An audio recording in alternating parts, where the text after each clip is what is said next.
So, how does a celebrated poet, a true master of the Afrikaans language, end up becoming an enemy of the state that claims that very language as its own? It's a huge contradiction, right? Well, that's the central paradox of Breyten Breytenbach. We're going to dive into the story of this dissident son, a man who literally turned his mother tongue into a weapon for freedom. This quote, right here, is our starting point because it's a declaration of war against his own identity. For an Afrikaner whose entire culture was wrapped up in the apartheid state, to say something like this, this wasn't just dissent, it was heresy. He's basically saying, the thing that I am, the thing that defines me, is a stain on humanity. That kind of brutal self-rejection, well, that's the engine that's going to drive his entire life of rebellion. All right, so how does a poet become a revolutionary? We're going to trace his journey through 5 key chapters. First, we'll see how he became the Afrikaner rebel. Then we'll look at how he sharpened his words as weapons. From there, we'll see the spark of revolution that pushed him into direct action, which led to the terrifying experience he documented in Confessions of an Albino Terrorist. And finally, we'll unpack his ultimate legacy and language. So what is it that pushes someone to rebel against the entire world they were born into? Breytenbach wasn't some outsider looking in. He was a product of the Afrikaner elite. But it was a series of choices, one deeply, deeply personal and others profoundly political, that set him on a collision course with the state. This timeline really shows us 3 critical moments. Okay, so he's born into the system in '39. He gets out, physically at least, by moving to Paris in 1960. But 1962, that is the point of no return. He falls in love and marries Yolande, a French woman of Vietnamese descent. Now, for Breytenbach, this was just an act of love. But for the South African state, it was a criminal act. And here's exactly why that marriage was considered a crime. The Immorality Act was one of the pillars of apartheid's twisted racial hierarchy. By law, his love was illegal. This single act made him an exile. He couldn't go home with his wife. For Breytenbach, the abstract evil of the state was no longer just some political idea. It was now intensely, inescapably personal. Breytenbach's first battlefield, then, was the page. He didn't just write against apartheid, he took the language of the oppressor, Afrikaans, and twisted it, turned it into a tool of subversion. And that was revolutionary. And he didn't fight alone. He helped start the Zestigers, a rebellious group of Afrikaner writers who were just fed up with the conservative establishment. His poetry, like in The Iron Cow Must Sweat, broke all the rules. It was raw, it was political, it was direct. And as he wrote more and more openly against the regime, the state hit back. Banning his books wasn't just censorship, it was an admission. They were basically confirming that his words were truly dangerous. And here's just how seriously the state took his words. He wrote a poem aimed squarely at Prime Minister John Vorster, painting him as a torturer. What an incredible act of defiance. Years later, when he's on trial for treason, the prosecution didn't just point to his actions. They held up his poetry. They read his metaphors to the court as actual evidence of terrorist intent, proving they saw his pen as a literal weapon. By the late 60s, Breytenbach was getting pretty disillusioned. He felt like his poetry, no matter how sharp, just wasn't changing anything. He called it an obscene intellectual challenge, kind of like a safe form of protest. He decided he had to move from words to action, and that's what led him to organized resistance. The result was a group called Akela, which means spark in Zulu. Now, this was a truly radical concept, a secret group created for white South Africans to fight apartheid from the inside.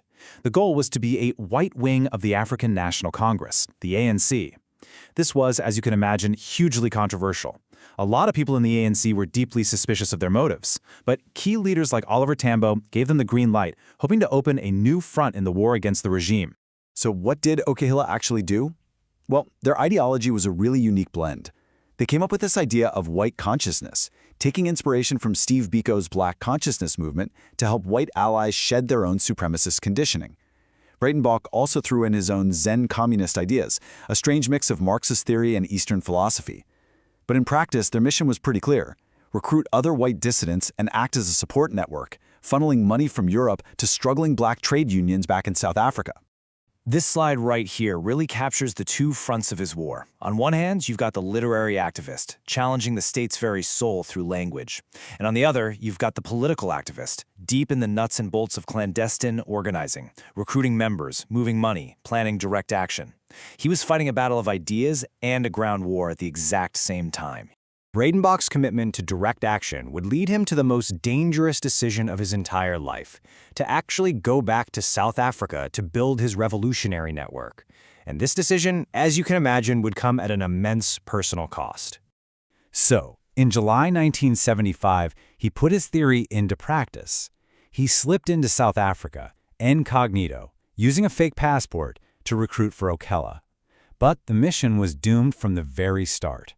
The French organization that helped him had been infiltrated, and the South African security police were tracking him from the moment he landed.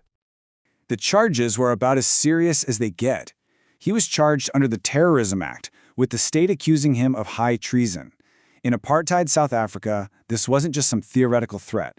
It was a crime that absolutely could, and often did, carry the death penalty. His life was literally on the line.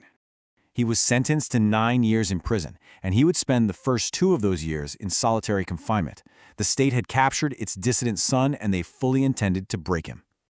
But in that darkness, he forged his most powerful weapon yet. After his release, he published the book that would define his international reputation, The True Confessions of an Albino Terrorist. This memoir of his time in prison became a global phenomenon.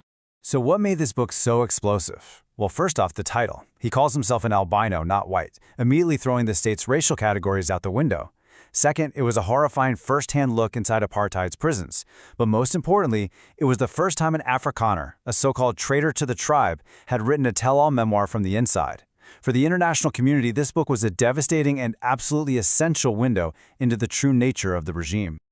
After 7 years, following some really intense international pressure, Breytenbach was released from prison in 1982. He went back to Paris, but his war wasn't over. His legacy would ultimately be defined by his relationship with his mother tongue and with his country. And this really was his ultimate achievement. He took Afrikaans, the language of the police, the government, the oppressor, and he just refused to let them own it. Through his art, he reclaimed it. He proved that the language of oppression could also be a language of beauty, of complexity, and most of all, of liberation. Breyten Breytenbach's life proves that identity is a choice, not a prison. He shows us that the very instruments of power, even language itself, can be reforged into tools of freedom. His journey forces us to ask a tough question. How do we define our own heritage? And what does it truly mean to be a traitor to a system of oppression, and in doing so, become a patriot for all of humanity?